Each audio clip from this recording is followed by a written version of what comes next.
During the Gucci Mane Jeezy versus T.I., basically addressed you in front of 2 million people trying to make it seem like you checking me.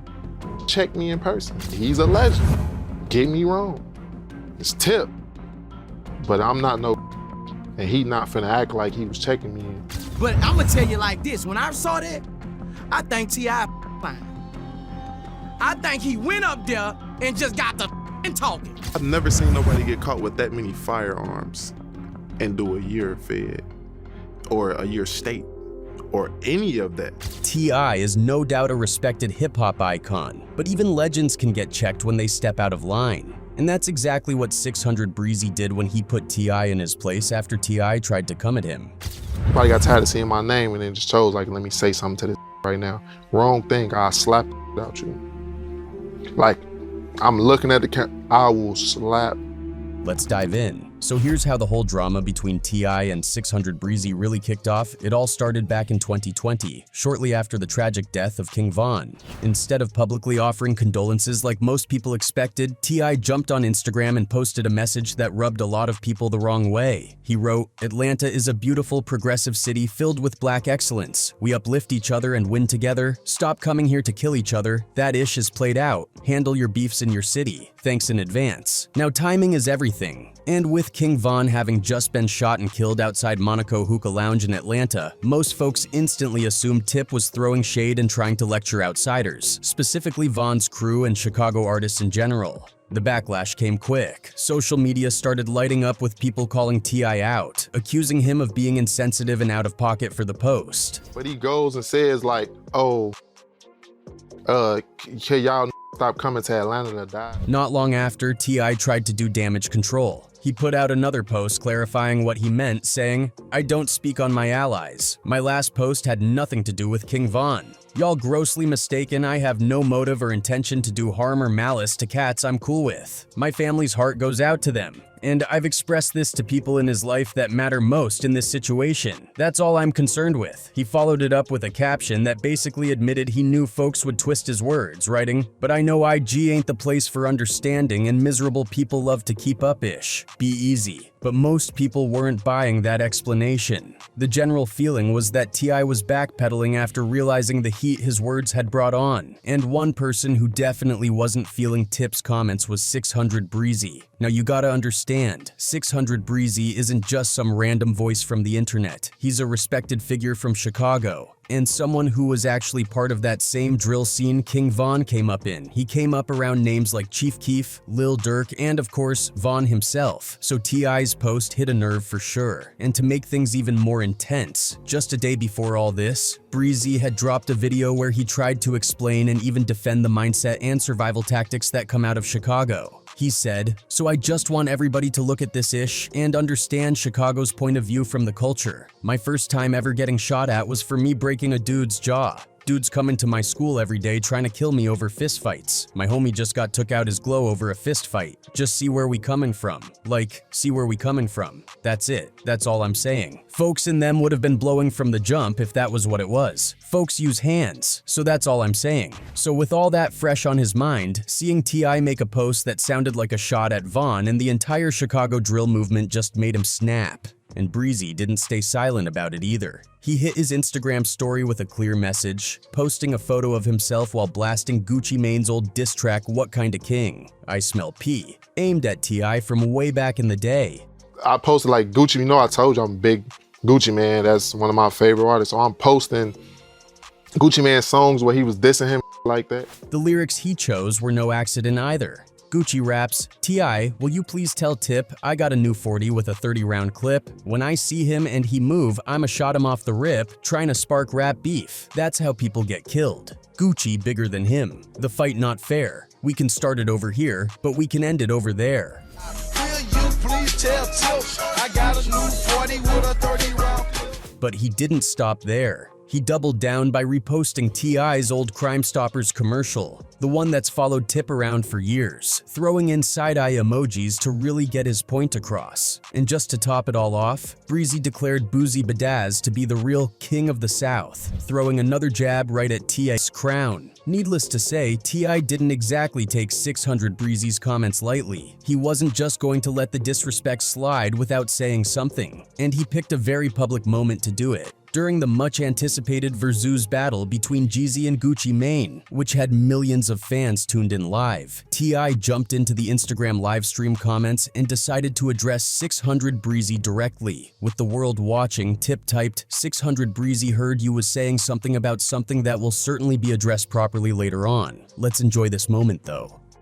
Later on, 600 Breezy was asked about the incident in an interview, and he didn't hold back at all. According to Breezy, he's still waiting for T.I. to address him properly, because in his eyes, what Tip did wasn't checking anybody. T.I., basically addressed you and said, I heard you were saying something about something that will certainly be addressed properly later on. Let's enjoy this moment though. I'm still waiting to be addressed. I'm still waiting to be addressed.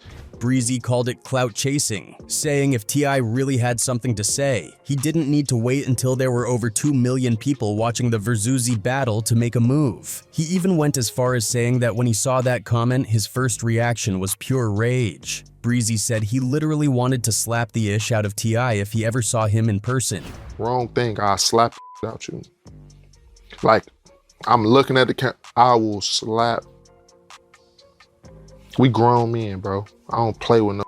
To him, the whole post felt performative. He felt like T.I. was trying to act tough on a public stage to save face and make it look like he was putting Breezy in check. But Breezy wasn't having that narrative at all. He doubled down in the interview, saying if T.I. really felt some type of way, he should have addressed him in person, not through an Instagram comment during a live stream. Breezy made sure to clarify that he had respect for T.I. as a legend in the game, no doubt about that, but at the same time, he wasn't about to let anyone, legend or not, make him look weak. In front of 2 million people trying to make it seem like you checking me, check me in person. He's a legend.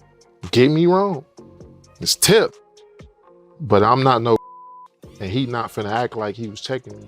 Now, some people who heard Breezy talk like that felt like he was doing too much, saying he wanted to slap a rap icon like T.I. sounded like a stretch. But others feel he wasn't just talking to talk. Breezy's not just a rapper, he really lived that life. He's originally from the south side of Chicago, specifically 59th and King Drive, right in the heart of one of the toughest parts of the city. He came up alongside other drill legends like Chief Keef and Fredo Santana. His father was a member of the GDs, Gangster Disciples, and although Breezy claimed GD in his early years, most of his close friends were BDs, Black Disciples. As he got deeper into the streets as a teen, he eventually switched over and started repping BD too. He was from the 600 set, the same one that produced other big names in drill like L.A. Capone, Rondo, Numba 9, and E-Die. He also had ties to the 300 sets like Lamron and O'Block, names that carry serious weight in Chicago's gang landscape. Breezy went to John Hope Community Academy over on 55th and Low, but he didn't finish school. His ops were constantly on him, and it got to a point where it was too dangerous just to show up to class. So he dropped out and fully immersed himself in the streets. He caught his first serious case in 2012, getting arrested in Waterloo, Iowa, as part of a major drug raid involving the FBI. Breezy had been selling crack, and he got picked up along with 6 others. He spent a few months locked up before getting out on probation.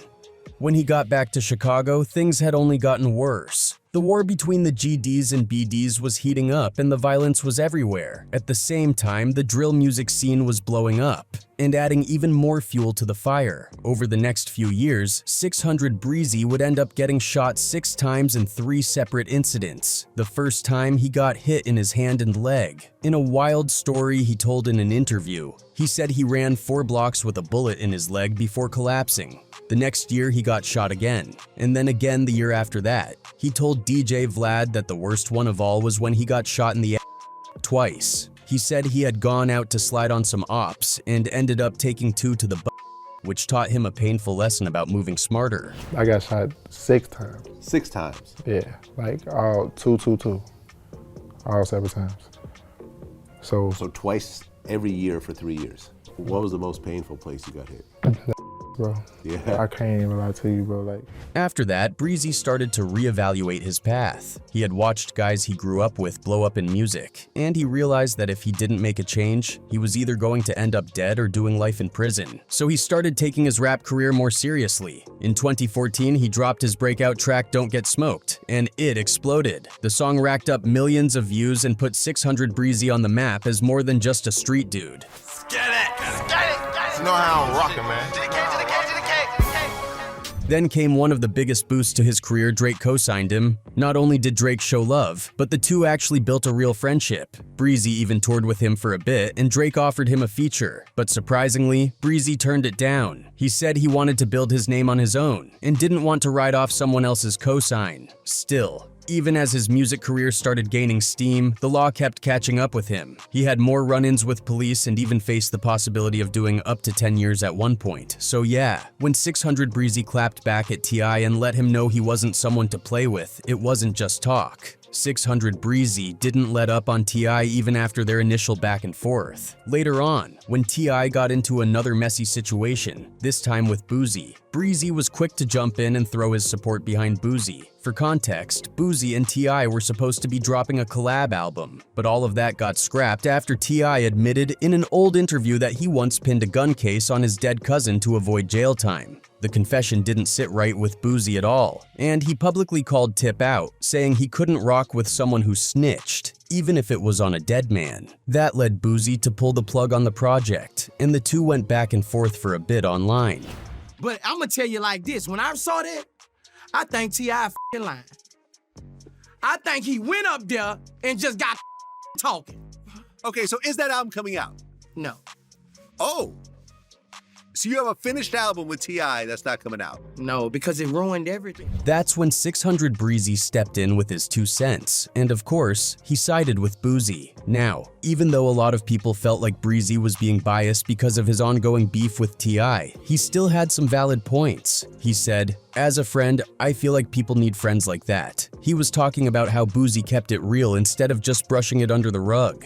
Breezy continued, "And he ain't saying that they ain't friends no more, but you need people to tell you when you're wrong, or tell you how they feel about certain situations." In his eyes, Boozy handled it like a real one. As a friend, I feel like people need friends like that.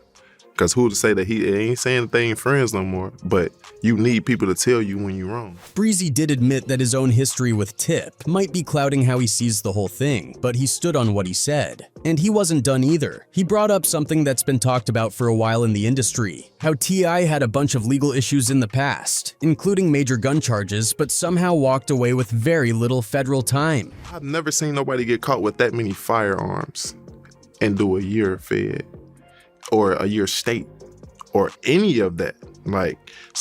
That fact alone has kept the snitching allegations floating around T.I.'s name for years. T.I. has had more than a few run-ins with the law over the years, from charges to weapons possession and even He's no stranger to legal trouble, but one particular case stands out. The one that put the snitch label on him for good. It all went down in 2007, just hours before he was set to perform at the BET Hip Hop Awards in Atlanta. T.I. was at the height of his career, and the awards show was a big moment for him.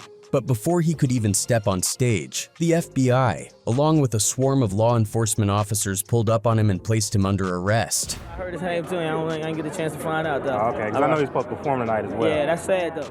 And they weren't arresting him for some minor offense either. When they searched him, they found 12 machine guns, 2 of which even had silencers. Now, if you know anything about gun laws in the US, you know that's a huge problem. But what made it even worse was that T.I. was already a convicted felon, and felons aren't even supposed to have a single gun, let alone an entire arsenal of automatic weapons. So naturally, everyone was wondering, how in the world was he going to beat this case? How was T.I. going to walk away from something that serious without spending the next decade behind bars? Just a few weeks later, on October 26, 2007, T.I. did exactly that. He walked out of the United States District Court in Atlanta after appearing before U.S. Magistrate Judge Alan J. Baverman and posted a massive $3 million bond, $2 million in cash plus equity in his properties. That's a crazy amount of money, but it wasn't just about the bond. The conditions of his release were intense. T.I. was placed under strict house arrest. He wasn't allowed to leave his home, except for medical appointments and court hearings. The only people allowed to live with him were his girlfriend and kids, and if he wanted to have visitors, they had to be approved by the court first. His suppression hearing was set for February 19, 2008, and when the time came, he pled guilty to the charges. You'd think that would be the start of a long prison sentence, but somehow, things played out very differently.